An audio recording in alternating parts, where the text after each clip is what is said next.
하며 예수님의 이름으로 기도드립니다. 아멘.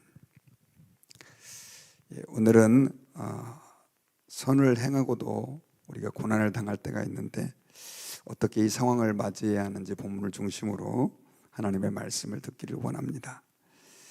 오늘 본문은 계속해서 엘리사가 아람 군대의 포위 가운데에서 하나님께 기도를 했더니 하나님이 아람 군대의 눈을 어둡게 하셔서 그들을 사마리아 성까지 끌고 오게 되는 그 장면에 이어지는 부분입니다. 오늘 본문 이제 20절에 보면 이 사마리아 군대는 엘리사를 잡기 위해서 왕으로부터 보냄을 받았다가 결국 그들의 다 눈이 어두워져 가지고 아무것도 할 수 없는 상태가 되었고요. 그리고 누군지도 모르는 그 인도를 받고 어쨌든 안내를 받아 왔는데 엘리사가 그들을 사마리아 성 한 중간으로 데리고 온 겁니다. 이거는 오늘날로 말하면 우리 가장 말 그대로 방비가 튼튼하고 그 다음에 강한 군대가 있는 그 도시의 한 중심가로 데려온 거죠. 당시 사마리아의 왕이 통치하고 있었기 때문입니다. 그리고 이 사마리아에 들어왔을 때 엘리사가 하나님 앞에 다시 기도를 했는데 그 가리워졌던 그들의 눈이 뜨게 되는데 떠보니까 사마리아 한 중간에 와 있는 거예요. 정말 황당한 사건이었죠. 그리고 이제 그들은 죽을 수밖에 없는 운명에 있었습니다. 그때 이스라엘의 왕 여호람은 엘리사에게 물어요. 저들을 어떻게 하면 좋겠습니까? 다 죽일까요? 라고 물었는데 이 엘리사가 뭐라고 대답을 하냐면 이 칼과 활로 그렇게 전쟁을 하다가 사로잡은 자들이라 할지라도 이렇게 포로된 사람들을 죽이는 것은 합당치 않습니다. 그들에게 떡을 주고 물을 마셔서 잘 대접해서 보내주십시오 라고 얘기를 해요. 여러분, 오늘날도 국가법상으로 전쟁 포로는 죽일 수 없도록 되어 있는 근거가 아마 이 성경에서 나온 게 아닌가 싶기도 해요. 자, 어쨌든 그렇게 이 여호람 왕은 불편한 마음이었지만 또 기적적으로 어떻든 그렇게 아람 군대를 포획해 온 거지 않습니까? 그래서 순종을 하고 그 엘리사의 말대로 음식을 먹여서 아람 땅으로 돌려보냈어요. 악을 선으로 갚은 것이죠. 그런데 이 일로 인해서 어떻든 한동안 이제 아람이 감동을 받았는지 절대로 이제 다시는 이스라엘을 공격해 들어오지 않게 됩니다. 그런데 얼마 동안의 그 잠시 동안의 평화 이후에 큰 위기가 이스라엘에게 닥칩니다. 아람 왕 베나다시 말 그대로 그 사건 때문인지 어쨌든 이 아람의 온 군대를 일으켜가지고 이스라엘을 공격해 온 거예요. 그리고 사마리아 성을 포위를 했는데 여러분 나아만 장군의 이야기를 통해서도 알 수가 있지만 그 당시 북쪽 이스라엘의 그 국력은 상당히 약했습니다. 아합 때까지만 해도 괜찮았는데 아합 이후에 이스라엘의 국력은 정말로 약해지고 말았던 거죠. 그러다 보니까 이 아람 군대와 맞서 싸울 힘이 없었어요. 그래서 성문을 닫아놓고 그 사마리아 성 안에서 버티기를 하게 되는 것입니다. 그런데 여러분 아다시피 우리나라도 옛날에 또 유럽도 그렇고 성이 있을 때는 보통 성은 사람들이 거주하는 공간이고 밖에 나가서 일을 해야 농작물을 걷어 들여와야 먹을 것이 있는데 이 포위 기간이 길어지니까 최소한 몇 달에서 몇 년까지도 갈 수 있었을 거예요. 먹을 게 없는 거예요. 그러다 보니까 그 안에 있는 사람들은 너무너무 굶주리게 됐고 물가는 상승하게 되는데 25절에 보면 어느 정도로 물가가 상승했냐면 나귀머리 하나에 은 80세겔이요 비둘기똥 4분의 1 값에 은 5세겔이다 이렇게 얘기를 해요. 나귀머리는 이스라엘 사람들이 먹지 않는 음식이었습니다. 나귀는 레위기에 의하면 부정한 짐승으로 여겨져 가지고 먹지도 않는 거였는데 나귀 머리라 할지라도 그걸 어떻든 먹어야 되는 상황이 됐는데 여기 보니까 가격이 은 80세겔은 이 노동자들의 1년 연봉에 해당하는 동입니다. 그러니까 이 나귀 머리 하나에 요즘 돈으로 말하면 뭐 5만 불에서 뭐 7만 불까지도 볼 수 있는 그 정도의 가격에 거래가 될 정도로 먹을 게 없었던 거죠. 그리고 비둘기똥 4분의 1 값이다라고 하는 것은 비둘기똥 그러니까 그 해프 리터죠. 여러분 그 우리가 500ml짜리 그 물을 먹는데 그 정도의 양인데 이거는 그 5일치의 그 일당에 해당하는 노동자들의 엄청나게 이것도 비싼 돈인 거죠. 먹지도 않는 비둘기똥 같은 것들을 그렇게 먹어야 되는 그런 비참한 처지에 이르게 된 것입니다. 그리고 이 상황은 훨씬 더 심각했는데 오늘 성경에 기록된 에피소드는 사마리아의 그 여호람 왕이 이제 그 성문을 이렇게 거닐다가 성 위로 지나갈 때 그 성 위로 지나가는 왕에게 한 여인이 다가가서 외칩니다. 날 좀 도와주십시오. 날 좀 도와주십시오. 그랬더니 왕이 내가 어떻게 너를 도와주겠느냐.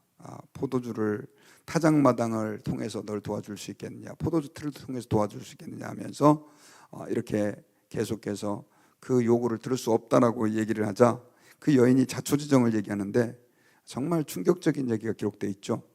뭐 저는 성경에서 여러 가지 충격적인 얘기들이 많이 있지만 가장 충격적인 얘기 가운데 한 가지다라고 꼽을 수 있는 얘기인데 이 어머니가 너무 굶주리니까 서로 두 여자가 합의를 해가지고 오늘은 너의 아이를 잡아먹자. 그리고 그러면 내가 내일은 내 아이를 내주겠다. 이런 얘기를 해요. 아버지도 아니고 어머니라는 얘기는 모성애가 강한 어머니가 그런 얘기를 했다는 것은 얼마만큼 기근이 심각했는지의 상황을 우리는 짐작해 볼 수가 있습니다. 실제로 제가 그 탈북자들의 간증을 들었을 때 그때 한참 북한이 가난할 때 그런 인육을 먹는 사건들이 많이 있었다고 합니다. 그런데 왕이 이 얘기를 들으니 한번 생각해 보세요. 경제적으로는 물가가 말도 안 될 만큼 그렇게 올라가죠. 아이를 어머니가 잡아먹어야 되는 그런 어떤 비참한 상황에 떨어지죠. 얼마나 절망적이었습니까?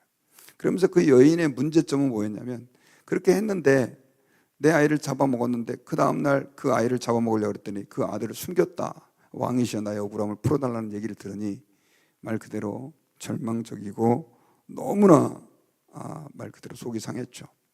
그래서 왕이 성경에 보니까 옷을 찢고 그리고 아내는 굵은 베옷을 입었다 이렇게 표현되어 있는데 자신의 비통함을 표현하는 하나의 표현이었습니다. 이것은 사실 하나님의 예언이 응한 것이기도 했어요. 신명기서 28장 53절에 보면 네가 하나님 앞에 불순종하면 내가 내 대적에게 애워싸이고 맹렬히 쳐서 곤란케 함을 당함으로 내 하나님 여호와께서 내게 주신 자녀 곧 내 몸의 소생의 고기를 먹을 것이라 라고 하는 예언도 성경에 기록되어 있어요. 하나님의 징벌 가운데 이런 징벌이 포함될 것을 하나님은 신명기를 통해서 예언하셨는데 이것이 실제로 일어나게 된 것이죠. 이런 상황을 보니까 말 그대로 이 여호람이 세상 말로 완전히 그냥 돌아버린 거죠. 그래서 그동안 그렇게 자기를 도와줬던 그 엘리사에게 대해서 엄청난 분노를 느끼게 됩니다. 왜냐하면 그 상황을 엘리사는 어떻게 이해했냐면 분명히 이건 지금 엘리사 때문이다. 왜냐하면 그 아람 자기를 잡으러 왔던 아람 군대를 포위했던 그 아람 군대를 눈이 어둡게 해가지고 사마리아 성에 들어와 가지고 모욕을 줘가지고 돌려보냈기 때문에 지금 이런 일이 생겨났다. 거기서 다 죽여버렸어야 되는데 뭐 이런 생각을 했을 수도 있고요. 어쨌든 이 여호람 왕의 입장에서는 엘리사가 너무 원망스러운 거예요. 사실 엘리사에 대한 원망은 하나님에 대한 원망과도 비슷합니다. 그러면서 그놈의 목이 그 몸에 붙어 있다고 한다면 나는 하나님께 저주를 받을 것이다 하면서 엘리사를 죽이기로 결정을 합니다. 그래가지고 자기 군대를 보내요. 엘리사를 죽이라고. 그렇게 해가지고 이 군대는 이제 그 엘리사의 명령을 받아서 엘리사의 집 쪽으로 가고 있는데 엘리사는 이 사실을 하나님 앞에 기도하는 가운데 하나님이 다 알려주셔서 알고 있습니다. 그런데 엘리사는 전혀 긴장하지 않죠. 왜냐하면 거기에 담긴 하나님의 계획을 알고 있었기 때문에 그렇습니다. 그래서 장로들을 그때 그 지역의 그 리더들과 함께 이야기를 하고 있었는데 그 리더들에게 이렇게 얘기를 합니다. 엘리사 여호람 왕이 자기를 죽이기 위해서 군사를 보낼 텐데 그들이 오면 되어 보내지 마십시오. 문을 닫으십시오 라고 얘기를 해요. 왜냐하면 바로 그 여호람 왕이 그 군사의 뒤를 이어 따라 들어올 것이기 때문입니다 라고 얘기를 합니다. 지금 오늘 성경에 보면 그 내용이 조금 명확하게 표현되어 있지 않은데 그렇게 이야기를 하는데 오늘 성경에 보니까 실제로 그 군사가 도착했을 때 그 장로들은 문을 열어주지 않았을 것이고, 그리고 얼마 뒤에 왕이 도착해가지고 오늘 본문에 보면 엘리사를 만나가지고 33절에서 이런 말을 하죠. 무리와 말할 때 그 사자가 그에게 이르니라 왕이 이르되 이 재앙이 여호와께로부터 나왔으니 어찌도 여호와를 기다리리요 라고 말하면서 약간 애매한 표현을 사용하는데, 이것은 여호람 왕이 자기 자신을 하나님 아버지 앞에 의탁하는 하나의 고백으로 받아들여지는 거예요.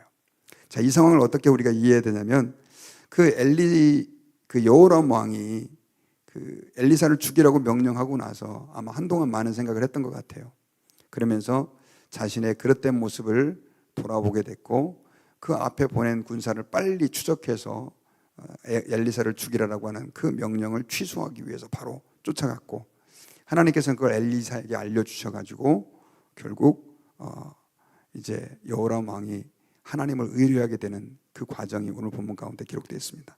상당히 긴 내용인데, 자, 우리가 여기서 오늘 기도 제목으로 삼기를 원하는 것은 앞서서 제가 서두에 얘기했던 것처럼 하나님 앞에서 선을 행하고도 우리에겐 고난을 당할 수 있다는 것, 하나님의 말씀대로 순종함에도 불구하고 문제가 생길 수 있다는 사실을 우리가 깨달아야 돼요.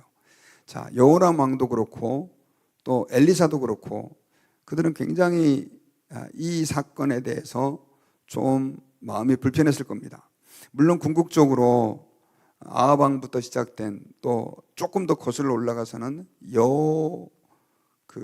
여로보암부터 시작된 그 북쪽 이스라엘의 범죄에 대해서 하나님이 심판한 것이기도 하지만, 어쨌든 그래도 여호람 왕은 엘리사 선지자와 좋은 관계를 유지하면서 하나님 앞에서 순종하려고 노력도 했어요.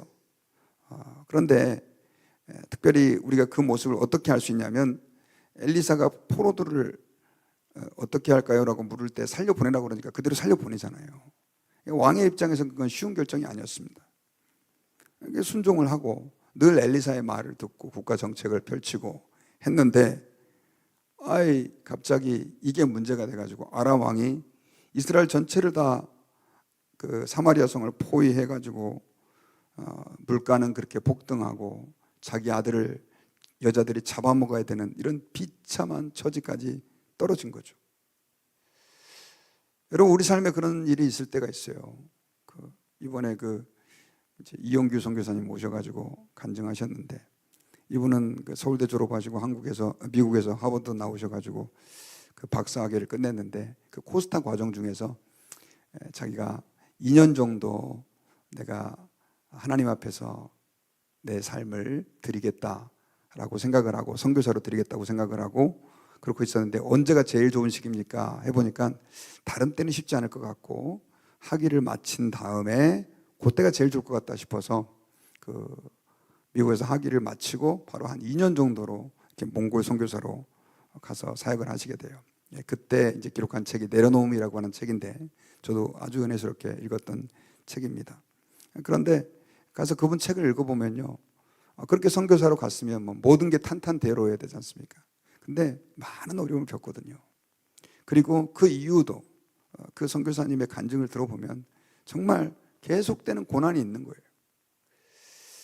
자, 그렇게 모든 걸 버리고 내려놓고 선교사로 갔는데도 불구하고 그분의 삶에 고난이 있어요. 저도 마찬가지죠.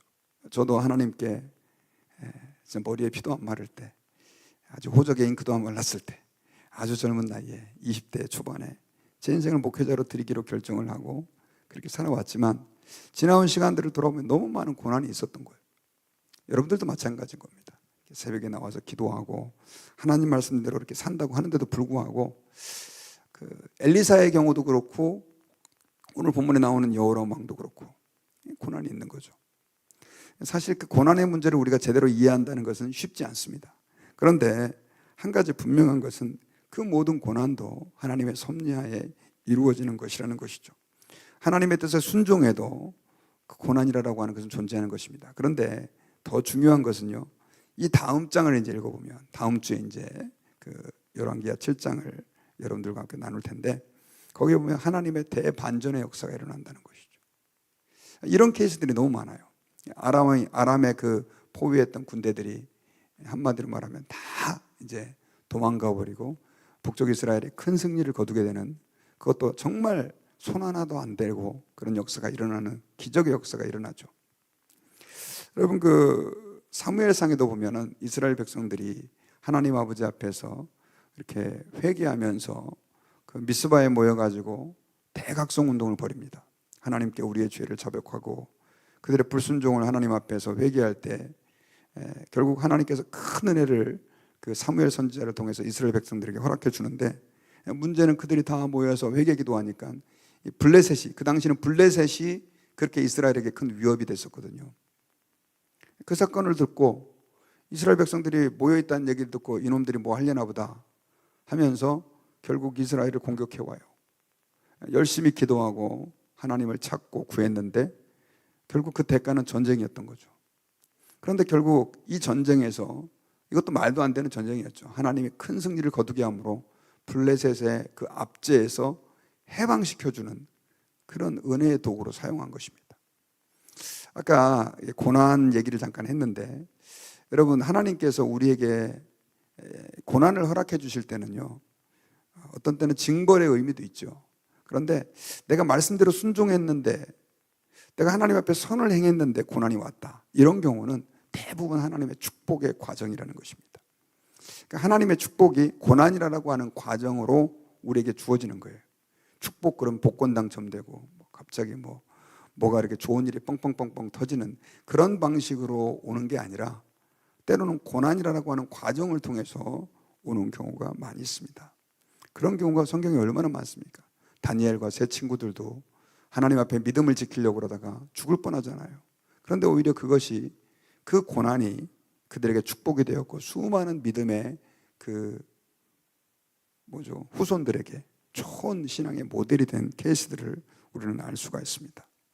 그리고 예수님께서 우리를 구원하신 그 놀라운 십자가의 구원도 결국 세상적인 어떤 좋은 어떤 방법으로가 아니라 십자가에서 예수님이 죽으시는 그 과정을 통해서 우리를 구원하셨다라고 하는 사실은, 하나님의 역사에 고난이라고 하는 것은 필수적이다라고 하는 것을 우리가 잊어서는 안 됩니다. 근데 제가 자꾸만 이걸 강조하는 이유가 뭐냐면, 자꾸 잊어버려요. 우리는 고난을 당하면 자꾸만 너무 부정적이 되고 네게티브하게 되고 절망하게 돼요. 아까 그 여호람 왕이 그렇게 친했던 엘리사의 목을 자르겠다, 이렇게 얘기를 하는 거 보세요. 우리는 고난이 닥칠 때 판단력을 상실합니다. 고난이 닥칠 때 우리는 그 고난을 쉽게 잘 받아들이는 게 너무 어려워요. 그런데 여러분, 우리가 기억해야 될 것이 있습니다. 하나님 아버지 앞에서 선을 행하고 말씀에 순종하다가 당하는 고난은 우리에게 유익된 축복이다라고 하는 것들을 여러분들이 꼭 기억하시고, 하나님 앞에서 우리가 말씀에 순종하고 선을 행하는 일에 주저하지 말아야 됩니다. 왜냐하면 저는 그런 분을 봤어요. 목사님, 저는 그렇게 말씀에 순종하는 게 꼭 복된 길만은 아닌 것 같아요. 보니까 저분은 말씀에 순종해서 선교사 갔는데 죽을 고생하다가 별로 열매도 없이 그냥 돌아왔고, 또 저분은 어떻게 장로님이고 집사님인데 하나님 말씀에 순종하면서 산다고 그러는데 비즈니스 쫄딱 망해가지고 엄청 고생하는 거 봤는데, 그게 순종해야 됩니까? 이렇게 얘기하는 분들이 계셨어요. 여러분, 우리에게 있어서의 진정한 복이라고 하는 것은 세상적인 것에만 매여 있지 않아요. 제가 지난 주일날도 얘기했지만 그건 기복신앙입니다. 우리 하나님의 사람들에게 있어서의 진정한 복이라고 하는 것은 외적으로 당하는 고난, 그 축복에 있는 것만이 아니에요. 저는 바라기는 저와 여러분들 모두가 다 외적으로도 사람들에게 칭찬받고 잘 되기를 원하지만, 그러나 신앙의 여정은 그것만 있는 게 아닙니다. 고난이라는 것이 반드시 포함되어 있어요. 그러므로 그 고난이 온다 할지라도 절대로 낙심하지 마시고 하나님 말씀대로 나는 순종하겠다, 주님의 말씀대로 선을 행하겠다, 그런 결단과 의지가 있으시기를 주의 이름으로 축원합니다. 기도하겠습니다.